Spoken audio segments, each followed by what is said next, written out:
Ito guys yung ano, two doors na ginawa namin kapoy, nilagyan namin ng condenser. Ayan, magdamag na to. Nakakaano, yan, tigas na ng ano nyo. Ganda na ng luto ng yelo nya. Ayan, penshop ko na lang to guys. Pati sa ilalim na yung kompleto na yan, oh. So nag-automatic na nga siya. Kaka-automatic lang ito guys.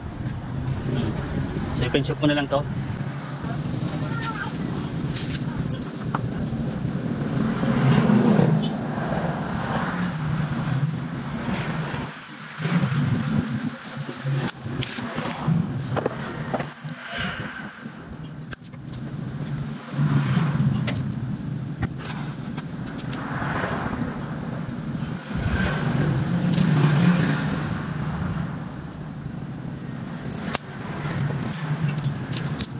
Ito guys yung Panasonic na pinull out namin noong nakarang araw. Doon sa galing sa bundok sa Bonifacio, Barangay Bonifacio. Ito yung kanyang ano, ang leak niya dito sa high site. Kaya maglalagay kami ng condenser na lang. Lalagay na lang namin ito ng condenser.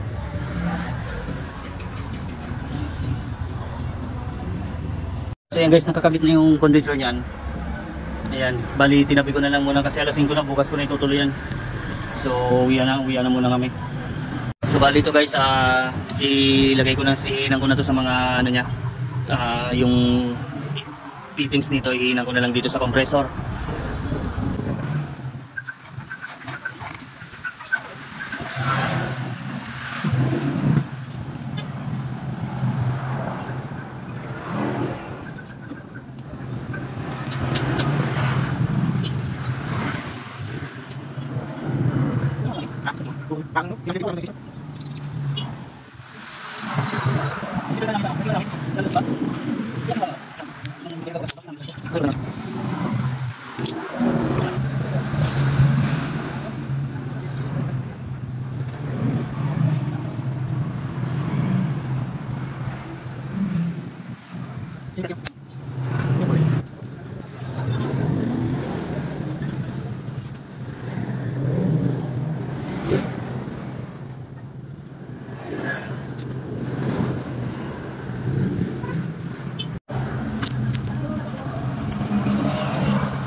Bali ito guys yung two doors na ref, ano yun ko na to, pressurean ko na lang muna to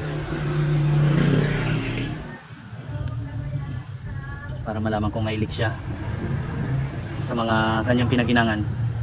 Pagka wala naman siya, hindi na siya gumalaw sa pag-pressure, pwede i-vacuum ko na para ma-reprocess ko na rin kagad. Ito guys, sabunin ko na lang yung mga pinaginangan para malaman kung may leak pa ba yung mga pinaginangan natin.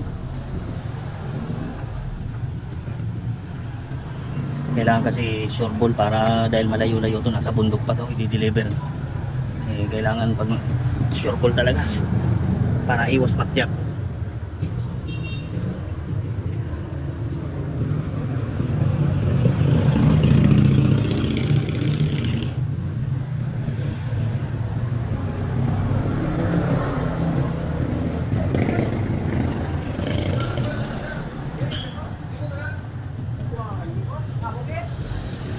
So yan guys, wala na siyang leak.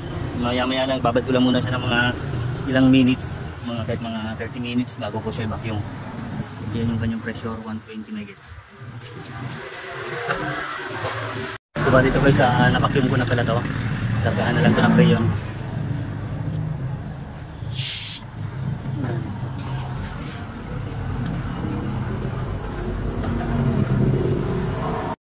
Ito guys, ito yung ref na pinalitan natin ng condenser. Ayan, gumagana na siya. Nakasaksak na yan, kinakargaan ko pala ito ng playon.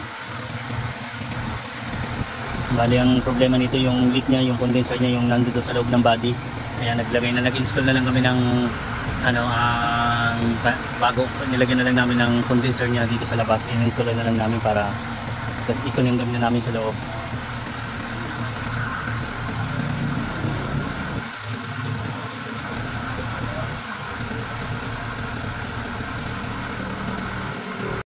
I-cords natin guys yung kanyang rayon dito sa dryer para matanggal yung kanyang moist. So,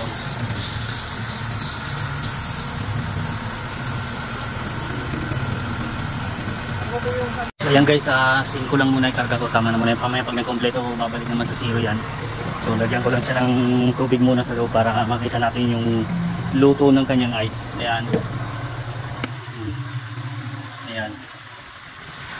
So bali ito guys, nag-umpisa na oh. Dito nag-umpisa yung lamig. Nandito yung kanyang umpisa.